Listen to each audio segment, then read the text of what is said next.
wasn't that they were bad at making their own coffee, but he thought the sheriff had bought the station's coffee maker before Fletcher was born. He motioned to the chair next to his desk.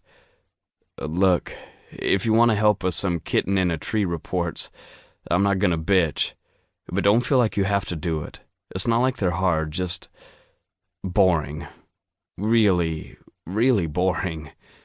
And time-consuming, Wade added, and without hesitation, he sat down in the chair facing Fletcher's and picked up the report on top of the pile. Sheriff Green is still trying to make me take it easy anyway. He's human. He knows how fast you heal, but it's still hard to really understand, especially with how bad it was for a while. Wade shuddered. Don't remind me.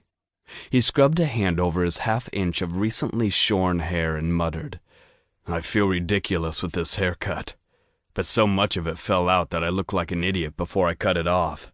Fletcher smirked at him. Devin complaining? Are you kidding? He hasn't said a word about it.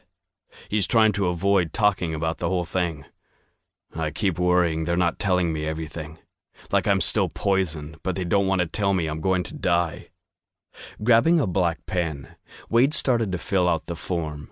His handwriting was tiny and perfect, like it had come out of a printer, and he wrote in succinct sentences. Technically, he shouldn't be filling it out, since he hadn't been present at the incident, but all of the situations had been pretty routine. The only unexpected things that had happened in Rowan Harbor in the previous month were the ones involving Wade's incident and what had come after.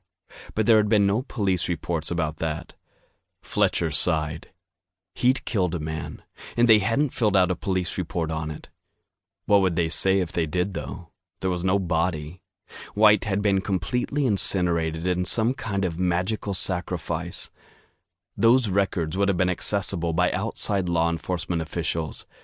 They couldn't have even a hint of magic in them. You're thinking pretty loud over there, partner, Wade said without looking up from the form he was filling out. Again, Fletcher sighed. I seem to be doing that a lot lately, don't I? Understandable, Wade told him as he set the report on the finished pile and moved on to the next. The voice in Fletcher's head stopped talking and hissed. For a second, Fletcher thought it was because Wade had leaned toward them. Him, damn it, not them. But that didn't make sense. He'd done that before, not gotten such a reaction.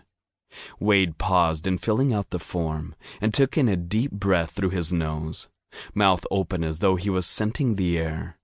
Voices drifted to them from the front desk, the officer there sounding vaguely annoyed, though Fletcher couldn't make out the words. In the absence of understanding, he watched Wade's reaction for cues on what he should do. Not for the first time. He wished for werewolf hearing. Wade's eyes narrowed, and he froze in place, which didn't seem like a good sign. After another moment of listening in, he pushed the paper away and stood, muttering, We're on our way out for patrol. Fletcher nodded, stood, and did a quick mental check of his belt. After 3 years on the job, it was almost, but not quite, second nature. Then he pushed in his desk chair and followed after Wade.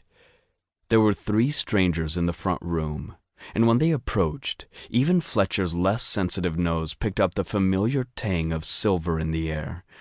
No wonder it had put Wade on edge.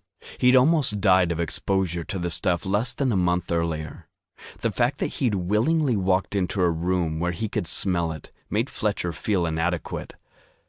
The 3 men stood spaced far apart, in stances that screamed of false calm. One of them had his jacket open, showing off a shoulder holster. No doubt he'd have the proper concealed carry permit if asked for it.